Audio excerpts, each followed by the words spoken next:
kumaanisha mwambie huyu Mungu akukutanishe na watu sahihi katika majira na nyakati sahihi ili kuweza kukuondoa katika tatizo ulilonalo. Inawezekana ni elimu, inawezekana ni uchumi, inawezekana ni mahusiano katikati ya wale walionao. Katikati ya hayo bado yuko malaika Gabrieli, mleta habari njema kwa ajili ya maisha yetu sisi sote tunaoliamini jina lake.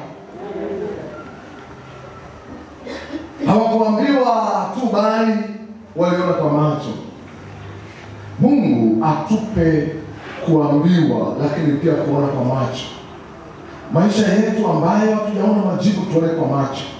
Afya yetu iliyokwama tuone kwa macho. Uchumi wetu uliokwama tuone kwa macho. Mahusiano yaliyokwama tuone kwa macho. Njia zilizoshindikana kwa giza tuone kwa macho mwanga kwa jina la Yesu.